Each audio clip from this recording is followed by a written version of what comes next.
연해주 지역의 또 다른 대표적인 독립운동가였던 이동희 선생 역시도 홍범도와 어민섭 두 장군의 활약을 보는 날이 있으리라고 믿는다 라면서 어민섭에 대해서 큰 기대를 표현했습니다. 그런데 훗날 어민섭의 밀고로 이동희 선생이 체포되는 일이 빚어지기도 했습니다. 어민섭은 언제부터 밀정을 했을까요?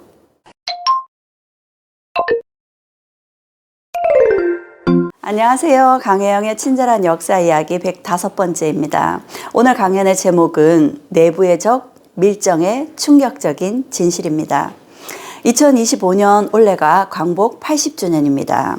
일제강점기 나라를 판 친일파가 있었다면 동지를 판 밀정도 있었습니다. 지금까지 독립운동에 대한 연구가 많이 이루어졌고 친일파들에 대한 연구도 이루어졌지만 밀정에 대한 연구는 이제 시작이라고 할 수 있습니다. 밀정에 대해서 연구하려면 일본 측 자료를 살펴봐야 되거든요. 이제서야 일본 측 자료들이 조금씩 공개되고 있습니다. 하지만 밀정을 주제로 한 영화는 몇 편 나왔고 많은 인기를 얻었습니다. 그 영화들 중 인상적인 장면과 대사들을 좀 살펴보겠습니다. 영화 하얼빈에서 이토 히로부미가 한 말입니다. 조선이란 나라는 어리석은 왕과 부패한 유생들이 지배한 나라지만 국난이 있을 때마다 이상한 힘을 발휘한단 말이지. 끊이지 않고 계속되는 독립운동가들의 활동을 말하고 있는 것 같습니다. 영화 암살에서 안윤옥의 대사입니다. 많은 사람들이 기억하고 있는 대사이죠. 그치만 알려줘야지 우린 계속 싸우고 있다고. 이번에는 하얼빈에 나온 장면인데요. 영화 하얼빈 속에 이창섭이라는 인물은 안중근 의사와는 독립운동의 결이, 스타일이 다른 사람입니다. 안중근 의사와 이창섭은 사사건건 갈등을 불러일으키고 대립했던 모습을 보이고 있는데요. 그런데 이창섭이 일본군 장교에게 죽임을 당하기 직전 그를 향해 이렇게 이야기를 합니다. 안중근은 너 따위하고는 비교도 안 되는 고결한 인간이야. 이 대사에서 사사건건 갈등을 일으켰던 두 사람이지만 두 사람 사이에 완벽한 믿음과 끈끈한 동지애가 깔려 있었음을 확인할 수 있었습니다. 정말 감동적인 대사였습니다.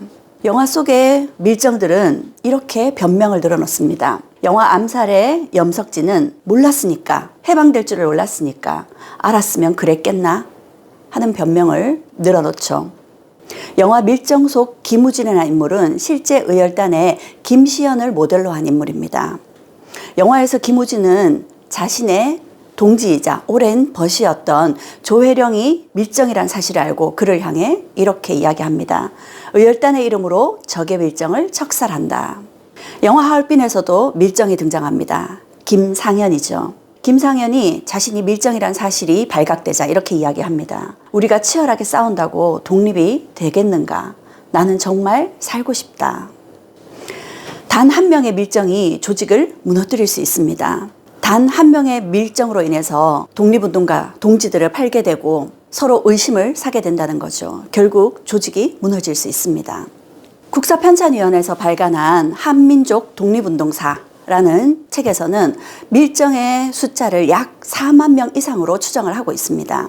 하지만 그 밀정이 누구였는지 정확하게 확인하기는 쉽지 않습니다. 그런데 지난 2019년 KBS 시사기획 창이라는 프로그램에서 5만 건 이상의 문서를 해독한 결과 한국인 밀정 895명의 이름을 확인할 수 있었습니다. 생각보다 밀정은 가까운 곳에 숨어 있었습니다. 지금부터 몇몇 대표적인 밀정들을 소개해 보겠습니다. 그 첫 번째 인물은 안중근의 의형제, 밀정 어민섭입니다. 그는 안중근의 의형제일 뿐만 아니라 연해주 항일운동의 대부였던 최재형의 조카이기도 했습니다. 그리고 사진에서 보는 것과 같이 홍범도 장군과도 아주 각별한 사이였죠. 그런 어민섭이 자신이 밀정이란 사실이 발각되게 된 큰 사건이 있었습니다. 우리 독립운동사에서도 중요한 사건이고요. 제가 간도의 대통령이라고 불렸던 김야견에 대한 강연을 할 때도 언급했던 사건입니다. 15만 원 탈취 의거 어떤 사건인지 살펴보겠습니다. 1919년 3.1 만세운동이 있고 난 이후 북간도 지역의 용정에서도 3.13 만세운동이 일어났습니다. 3만여 명이 함께한 만세운동이었죠. 그런데 이 시위를 강하게 진압한 나머지 17명이 희생되었습니다. 그럼에도 만세운동의 열기는 식지 않았죠. 몇 달 동안 계속되었습니다. 하지만 이 만세운동의 결과 몇몇 사람들은 만세운동으로는 독립을 얻어낼 수 없다. 우리도 일본을 향해 무장 독립투쟁을 해야 된다라고 주장하는 사람들이 있었습니다. 그런 주장으로 만들어진 단체가 철혈광복단이었습니다. 철혈광복단은 독립군으로 일본과 싸우기 위해서는 무장을 해야 되고 무기를 사고 독립군을 키워내야 됐습니다. 많은 돈이 필요하겠죠. 그러던 중 조선은행 출장소 직원이던 전홍섭을 통해서 일본이 거액의 철도 부설 자금을 함경북도 회령에서 용정으로 수송한다는 사실을 알게 되었습니다. 이 철도 부설 자금을 탈취하자는 계획을 세웠습니다. 임국정, 최봉설, 윤준이, 한상호 이들을 중심으로 한 총 6명이 용정 입구에서 기다리고 있었습니다. 이들의 목적지가 용정이었기 때문에 용정에 거의 다다랐을 때쯤 이 현금 수송을 하는 이들은 어느 정도 마음을 내려놓고 있었죠. 그런 상황에 이들을 기습하여 15만 원을 탈취했습니다. 15만 원이라면 어느 정도의 돈일까요? 그 당시 소총 한 자루를 구입하는 금액이 30원이었습니다. 그러니 무려 5천 명을 무장시킬 수 있는 대단한 돈이었죠. 지금으로 환산해 보자면 약 150억이라고 하면 되겠습니다. 이들은 일본의 눈을 속이기 위해서 말을 반대 방향으로 달리기도 하고요. 현금을 탈취한 이들은 잠시 숨어서 일본의 눈을 따돌리고 조심스럽게 이동을 했습니다. 이들은 블라디보스톡에 특히 한인들이 많이 살고 있는 신안촌으로 들어갔습니다. 이곳에 들어가서 환전을 하고 러시아로부터 무기를 구매해야 됐습니다. 그러려면 믿을 만한 사람이 필요했던 거죠. 일본은 이들을 잡고 탈취한 15만 원을 회수하기 위해서 조선은행에서 발행한 5원권과 10원권을 사용하는 자가 있으면 즉시 신고하라고 포상금을 걸어두었습니다. 그러던 중 임국정이 믿을 만한 사람을 데리고 왔습니다. 바로 어민섭이었죠. 임국정과 어민섭은 이미 러시아에서 여러 가지 총기를 사기 위한 계획들을 다 해두고 돌아왔습니다. 이렇게 이들은 무난하게 무기를 구입할 수 있을 거라고 안심을 하고 다음 날이면 러시아로부터 무기를 사들일 거라고 그렇게 기대를 하면서 잠이 들었습니다. 그런데 밤 늦은 시간 일본군 경찰들이 난입했습니다. 잠을 자던 이들은 체포되었죠. 윤준이, 임국정, 한상호 이들은 체포되었고요. 최봉설은 일본 경찰에게 총을 맞았지만 극적으로 탈출에 성공을 거뒀습니다. 체포된 이들은 재판을 받고 사형 언도를 받았습니다. 그리고 서대문 형무소에서 결국 사형 집행이 이루어졌습니다. 이 당시 이들의 나이가 윤준이 30살, 임국정 27, 한상호 23살에 불과했습니다. 그러면 탈출한 최봉설은 어떻게 됐을까요? 최봉설은 탈출하고 난 이후 홍범도 장군과 함께 역시 독립운동에 뛰어들었습니다. 그런데 최봉설은 이후 이름을 최계립으로 바꾸었습니다. 자신의 동지들이 사형당했죠. 자신도 그때 함께 사형당했다고 생각하고 자신은 다시 일어서서 다시 싸운다고 이름을 최계립으로 개명했던 거죠. 그런데 1937년 그 당시 스탈린에 의해서 강제 이주 정책이 있었습니다.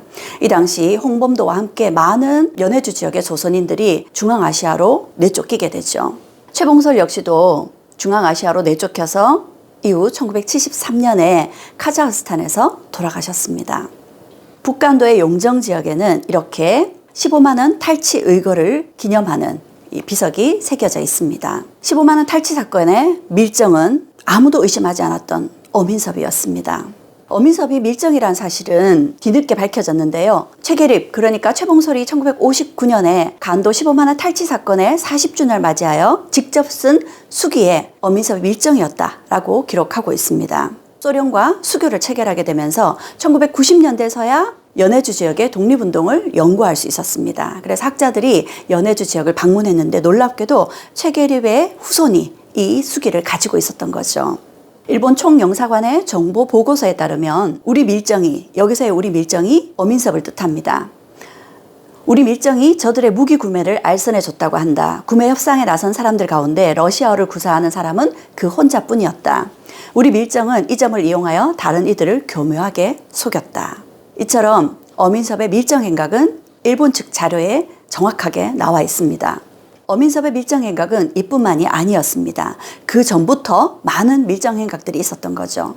1911년에 항일신문으로 대양보라는 신문을 발간하려 준비하고 있었습니다. 그런데 어민섭이 한글 활자 1만 5천 개를 탈취해 갔습니다.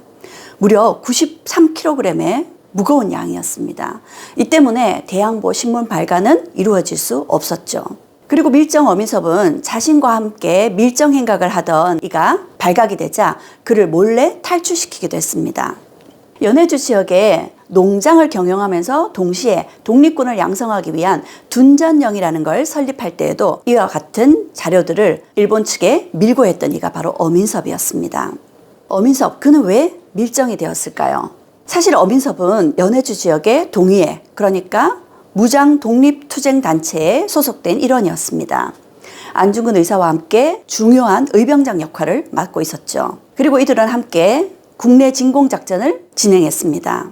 그런데 결국 이 국내 진공작전은 실패로 끝나고 말았죠. 안중근 의사가 의병활동을 위해서 연해주로 건너갔을 때를 기억하면서 했던 말입니다.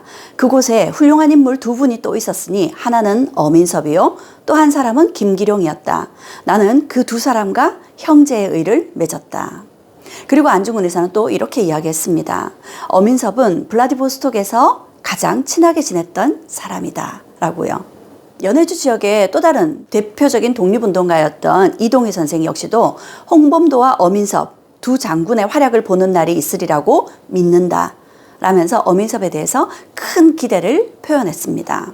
그런데 훗날 어민섭의 밀고로 이동희 선생이 체포되는 일이 빚어지기도 했습니다. 어민섭은 언제부터 밀정을 했을까요? 일본의 기밀문서에 따르면 어민섭은 1908년 11월경 본 영사관에 출두하여 첩보자로서 고용해달라고 직접 청원했다고 합니다. 1908년 11월이면 아마도 국내 진공작전이 영산전투의 패배로 결국 실패로 끝나고 난 이유가 아닐까 이렇게 추측해 볼 수 있습니다.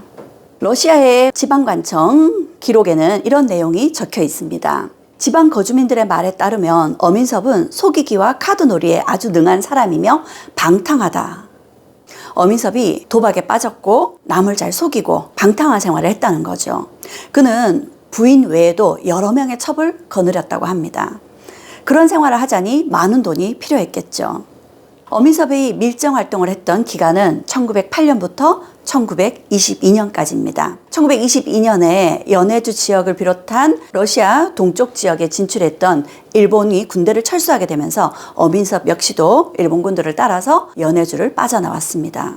하지만 그는 러시아 말은 잘했지만 일본 말을 할 줄 몰랐습니다. 그러다 보니까 더 이상 일본의 밀정으로 효용 가치가 없었던 거죠. 그는 나중에 연해주가 바로 인접해 있는 훈춘이라는 곳에서 52세의 나이로 병사하게 됩니다. 그가 죽기 직전에는 밀정으로서의 자신의 과거를 후회했을까요?